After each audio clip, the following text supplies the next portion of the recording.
Été 1966, on est aux États-Unis, et l'écrivain John McPhee travaille pour le prestigieux magazine The New Yorker. Une vraie institution, ouais. Absolument. Et il a un article particulièrement complexe à rédiger, un truc sur la région des Pine Barrens, une immense zone forestière dans le New Jersey.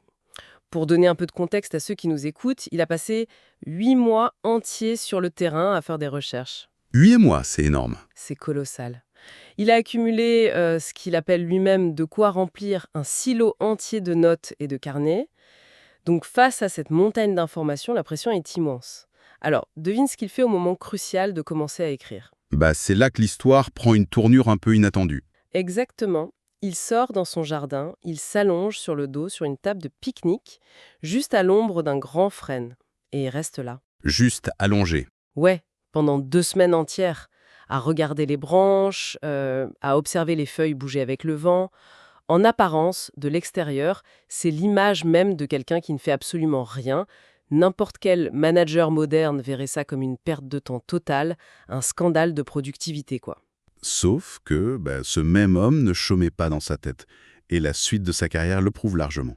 C'est ça qui est incroyable, cet homme, qui passait des journées allongé sur une table, va publier 29 livres au cours de sa carrière, il va remporter le prix Pulitzer et enseigner l'écriture à toute une génération de journalistes à l'université de Princeton.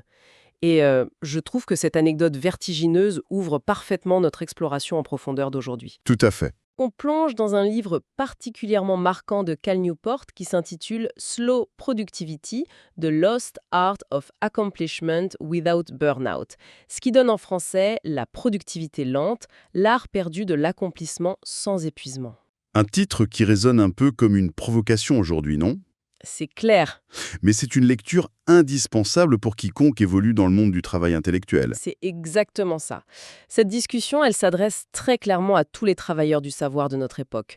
On parle de ces millions de professionnels qui passent leur journée devant des écrans, à jongler entre des dizaines d'onglets et qui ressentent ce poids constant. Cette sensation d'être toujours submergé. Toujours en retard, chroniquement épuisé, notre mission aujourd'hui, c'est d'explorer une question centrale. Comment on en est arrivé collectivement à confondre une agitation frénétique, ce besoin d'être toujours en mouvement, avec le véritable accomplissement? Et surtout, comment repenser notre approche pour retrouver un rythme de travail qui permette de créer des choses exceptionnelles, sans y laisser sa santé mentale ni sa vie personnelle au passage. Mais il est primordial de poser le ton d'emblée. L'approche qu'on va analyser, c'est en aucun cas une incitation à la paresse. Ouais, c'est pas un manuel pour apprendre à faire la sieste au bureau, on est d'accord. Précisément, c'est pas une excuse pour s'allonger sur une table de pique-nique pour fuir ses responsabilités. L'auteur propose en fait une redéfinition totale et paradoxalement très rigoureuse de l'efficacité sur le temps long. Hmm. Le livre démontre que le surmenage, c'est pas une loi immuable de la nature, ni une fatalité. C'est plutôt le symptôme d'une méthode de mesure qui est devenue complètement obsolète.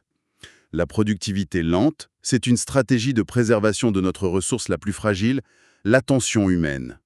Ok, décortiquons un peu tout ça. Pour vraiment comprendre l'origine du problème, faut faire un petit saut dans le temps et regarder comment le concept même de productivité a évolué. Historiquement, mesurer la productivité, c'était extrêmement simple et binaire. Très facile, oui. Si on prend l'agriculture, par exemple, la révolution agricole, l'efficacité se calculait de manière très terre-à-terre, en boisseaux de blé récoltés par hectare. Les choses étaient tangibles. On pouvait littéralement peser le résultat d'une journée de travail. Exactement. Et plus tard, avec la révolution industrielle, l'arrivée des chaînes de montage, comme chez Henry Ford, la métrique a changé, mais elle est restée hyper visible. On comptait le nombre de voitures produites ou de pièces assemblées par heure. L'équation était limpide. Voilà, t'améliores le système, tu produis plus de pièces dans le même temps, t'es plus productif. Mais au milieu du XXe siècle, le paysage a muté, le travail intellectuel a explosé, et soudainement, ces mesures quantifiables ont disparu. Complètement disparu. Un cadre dans un bureau ou un concepteur de logiciel, il produit pas de boisseaux de blé à la fin de la journée. Si l'on relie cela à la situation dans son ensemble, on comprend vite pourquoi cette transition a créé un vide béant dans le management. Face à ce vide, face à l'incapacité de mesurer la qualité d'une idée naissante, le monde de l'entreprise a paniqué. Ouais, la panique totale. Et il a cherché un substitut, une approximation. Et quel a été ce substitut? Le livre explique qu'on a fini par utiliser l'activité visible comme preuve irréfutable de travail. On en est venu à se dire, Si la personne a l'air occupée, c'est qu'elle est productive. C'est ça. Répondre à un email dans la minute, multiplier les réunions, avoir un calendrier rempli à ras-bord, taper frénétiquement sur un clavier. C'est ce que l'auteur appelle de manière très juste, je trouve, la pseudo-productivité. Cette pseudo-productivité fonctionne vraiment comme un vernis. Faute de pouvoir mesurer concrètement la valeur d'une réflexion intellectuelle, on mesure le temps passé à gesticuler autour de cette réflexion. Et c'est une dynamique pernicieuse qui s'est aggravée avec les outils numériques. Les messageries instantanées, Slack, tout ça. Voilà, tout ça donne l'illusion de l'urgence perpétuelle. Et la pandémie a poussé ce système dans ses ultimes retranchements, non? Absolument. Du jour au lendemain, une immense partie des travailleurs du savoir s'est retrouvée isolée à domicile, avec des contraintes personnelles fortes. Et soudain, la seule façon de prouver à la hiérarchie qu'on travaillait bien depuis son salon, c'était de surcompenser. En multipliant les messages. Exactement, en répondant aux courriels à des heures indues, en enchaînant les appels vidéo jusqu'à l'épuisement, ça a généré cette fameuse fatigue Zoom dont on paie encore le prix. La forme, l'apparence du travail a totalement phagocyté le fond. Il y a une histoire dans le livre qui illustre cette obsession de la forme de manière presque comique. On est à l'état 1995, au siège majestueux de la chaîne de télévision américaine CBS. Les Moonves vient tout juste d'être nommé grand patron du divertissement. Il a une pression monstre. Il doit faire des audiences. Et un vendredi, vers 15h30, il décide de se promener dans les couloirs. Et la stupeur, il remarque que les bureaux sont aux 3/4 vides. La plupart des cadres sont déjà partis en week-end. L'horreur absolue pour un manager à l'ancienne. Mais carrément, hein. Il devient fou de rage, il retourne à son bureau et dicte un mémo incendiaire. En gros, il dit qu'ils sont 3e dans les audiences, que les concurrents travaillent sûrement à cette heure-ci, et que cette absence un vendredi après-midi ne sera plus jamais tolérée. C'est l'incarnation pure de la pseudo-productivité. Il associe directement la présence physique à un bureau à la réussite future de la chaîne. C'est fou quand on y pense. Et le paradoxe, et c'est là que la réalité vient contredire cette vision managériale, c'est que ce mémo menaçant n'a eu aucun impact sur le succès de CBS. Imposer quelques heures de présence le vendredi n'a jamais créé un programme à succès. Alors, qu'est-ce qui a sorti CBS de l'ornière? Ce qui a hissé la chaîne à la première place des audiences, c'est l'obsession solitaire d'un certain Anthony Zwicker. Et son parcours est fascinant. À l'époque, ce jeune homme n'était même pas dans l'industrie. Il gagnait 8 $ de l'heure en conduisant un tramway pour touristes à Las Vegas. Incroyable. Et pendant plus de 3 ans, à milieu des bureaux climatisés d'une grande entreprise, il a travaillé sur une idée. Il a navigué entre de longues périodes de calme plat, d'observation, et des moments d'écriture d'une intensité folle. 3 ans pour un seul projet? On est loin de la rentabilité immédiate exigée par les managers. C'est exactement le point. Il s'est acharné, il a réécrit son scénario à de multiples reprises pour finalement accoucher d'un concept novateur qui mélangeait l'enquête policière et la science médico-légale. Ce concept est devenu la série phénoménale CSI, mondialement connue sous le nom de Les Experts. Ah oui, énorme carton. La véritable productivité, celle qui crée une valeur incommensurable, opère presque toujours sur le temps long. Elle se moque éperdument de savoir si l'on est assis bien droit à un bureau à 15h30 un vendredi. Ouais. Quand on regarde comment Zyker a opéré, avec cette focalisation extrême sur une seule idée pendant des années, on réalise que sa force a été de se concentrer, de refuser l'éparpillement. Et ça nous amène directement à la première grande idée détaillée dans le livre, le principe de faire moins de choses. Un principe fondamental. Et pour l'illustrer, l'auteur s'attaque à un mythe absolument tenace dans notre culture, celui de la romancière Jane Austen. Ah, le fameux mythe de l'écrivaine au milieu du chaos. C'est ça. Tout le monde connaît cette image. L'histoire qu'on entend souvent, c'est qu'elle aurait écrit ses chefs-d'œuvre en cachette. On l'imagine dans le salon familial, au milieu du bruit, entre 2 obligations sociales. La légende dit même qu'elle se réjouissait qu'une porte grince pour cacher son manuscrit à l'approche d'un visiteur. Une image très romantique, mais qui sert souvent un discours assez culpabilisant de nos jours. Mais oui, hein, on l'utilise pour nous dire « Regardez Jane Austen, elle a produit Orgueil et préjugés au milieu d'un chaos domestique total, sans bureau, sans temps libre. Alors pourquoi on n'arriverait pas à avancer sur un projet complexe entre 2 réunions ?» Le fameux « il suffit de s'y mettre ». Sauf que, et c'est là que l'analyse historique du livre frappe fort, cette légende est fausse. Historiquement fausse, en effet. Quand on se penche sur les correspondances de l'époque, on découvre une réalité bien différente. Dans sa jeunesse, Jane Austen participait très activement aux lourdes tâches d'une vie rurale. Brasser la bière, faire la couture. Exactement, s'occuper des volailles, faire d'interminables lessives. Et durant toute cette période, sa production littéraire était balbutiante, morcelée. Elle n'arrivait pas à finaliser ses œuvres majeures. Qu'est-ce qui a provoqué le déclic alors? Sa productivité phénoménale n'a réellement explosé qu'à partir de 1809. Elle a emménagé dans un paisible chalet à Schotten. Et là, sa mère et sa sœur l'ont littéralement déchargée de la quasi-totalité des corvées domestiques. Elle a été libérée de cette myriade de petites obligations qui fragmentaient son attention. Parfaitement un concept économique redoutable expliqué par l'auteur, la taxe des frais généraux, la fameuse overhead tax. C'est un concept crucial pour comprendre l'épuisement moderne. Essayons de le matérialiser. Quand on accepte un nouveau projet, on a tendance à n'évaluer que le temps nécessaire pour la tâche centrale. On se dit, rédiger ce rapport me prendra 3 heures. Mais c'est une illusion totale. Toujours. Ce projet, il génère instantanément une avalanche de petites tâches périphériques. Répondre à des emails pour définir le périmètre, assister à des réunions de lancement, mettre à jour des plannings. Toute cette logistique invisible, c'est la taxe des frais généraux. Et le problème survient quand le volume de projet augmente. Si on accepte trop de tâches en même temps, cette taxe s'additionne et explose. Ça devient ingérable. Ça cannibalise l'intégralité du temps disponible. On arrive à des situations absurdes où on passe la journée à gérer la logistique sans jamais trouver une heure de calme pour le vrai travail de réflexion. Le paradoxe est mathématique. S'engager sur moins de choses produit au final bien plus de résultats. Mais concrètement, si quelqu'un va voir son boss demain en disant « je vais faire 2 fois moins de choses pour être plus productif », il risque l'incompréhension totale, voire la porte, non? Comment on applique ça? C'est toute la subtilité de l'approche. Il ne s'agit pas de refuser de travailler, mais de restructurer le flux de travail. Le livre propose des solutions d'une grande valeur pratique. La première étape, c'est de limiter drastiquement ses missions principales. Quelles sont les 3 activités qui apportent réellement de la valeur? Tout le reste doit être minimisé. Et pour les nouveaux projets qui tombent? L'auteur suggère un système de file d'attente. Au lieu de dire oui tout de suite, on place le projet dans une liste d'attente transparente. Il n'entre dans l'emploi du temps actif que lorsqu'un projet en cours est totalement terminé. Et pour les petites tâches inévitables, les fameux frais généraux? Il faut les contenir impitoyablement, créer des plannings en pilote automatique, regrouper les emails sur 2 créneaux spécifiques dans la journée et on n'y touche plus, ou remplacer de longues boucles de messages par un appel de 5 minutes pour trancher. Colmater les fuites de temps. C'est exactement ça.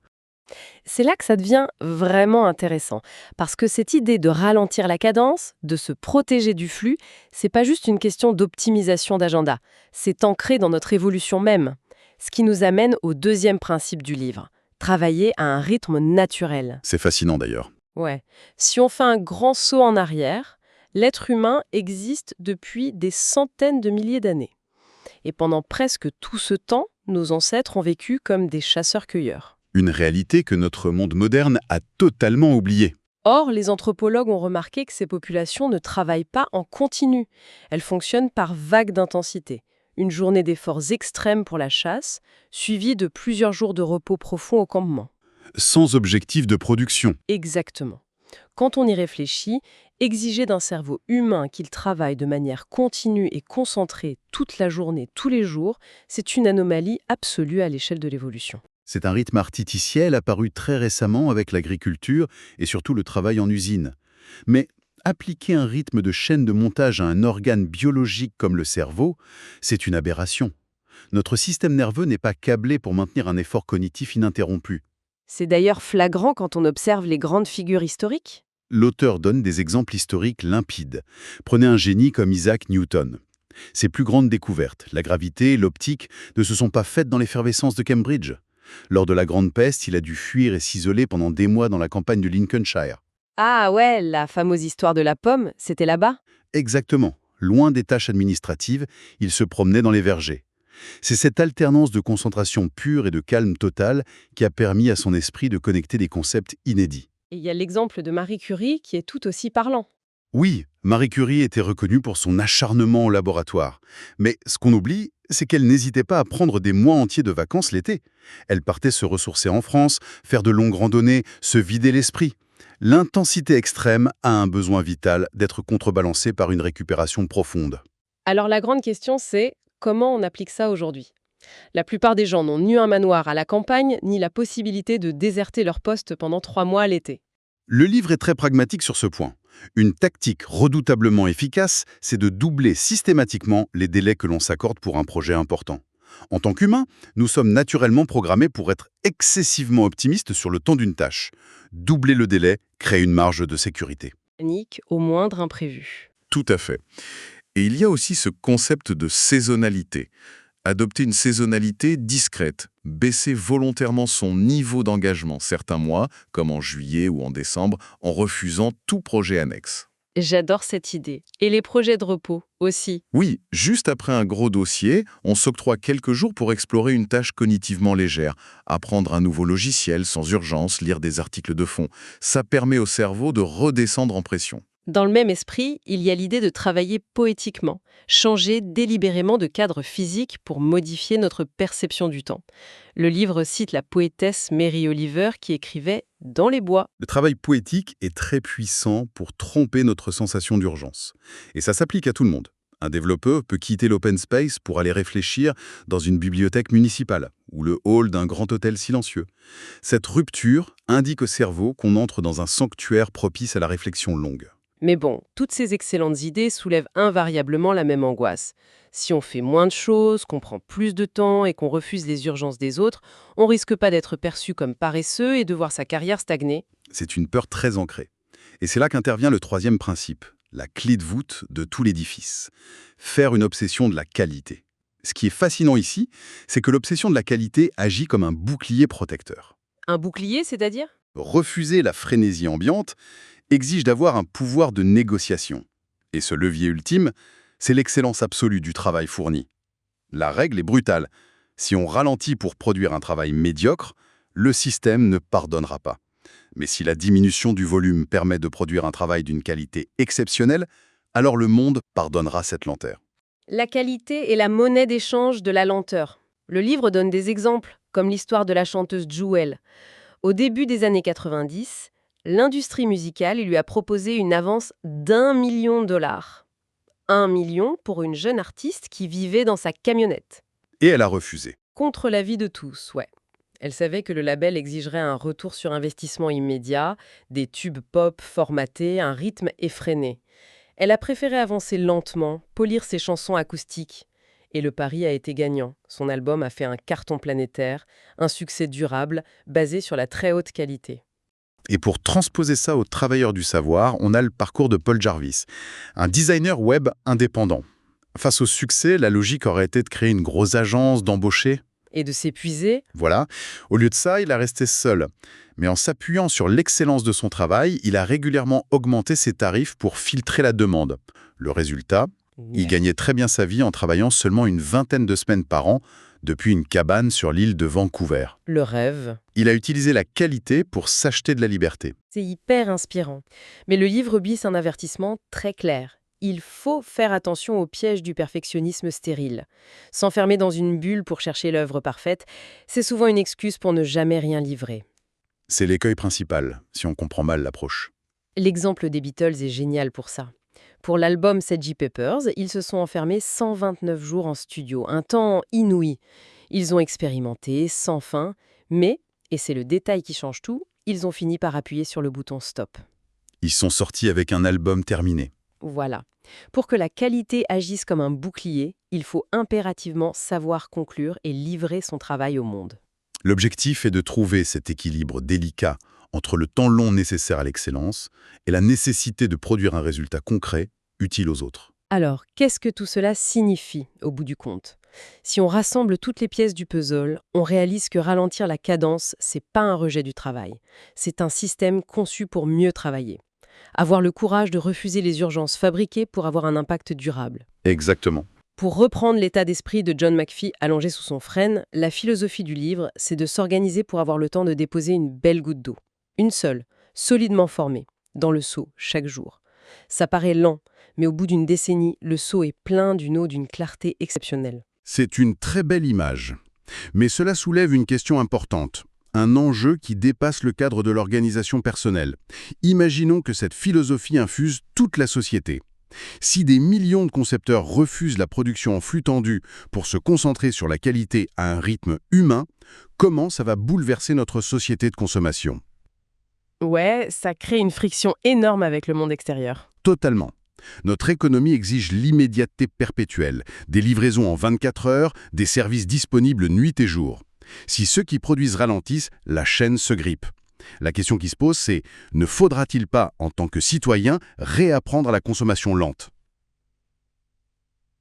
C'est une vraie question. Serons-nous capables d'accepter d'attendre des mois pour une nouvelle technologie ou un livre, sous prétexte que le produit sera d'une bien meilleure qualité? C'est un changement de paradigme de société profond. C'est une réflexion vertigineuse pour clore notre analyse. Sommes-nous prêts à ralentir nos propres exigences pour accorder le droit de respirer à ce qui crée? On laisse cette question en suspens pour nourrir les réflexions de tous les esprits curieux qui se penchent sur ces sujets. Il est peut-être temps de regarder ce qui remplit notre propre seau au quotidien et d'avoir l'audace de remettre en question la vitesse à laquelle on veut le remplir. Merci d'avoir suivi cette longue exploration en profondeur et dans les jours qui viennent, osez prendre votre temps.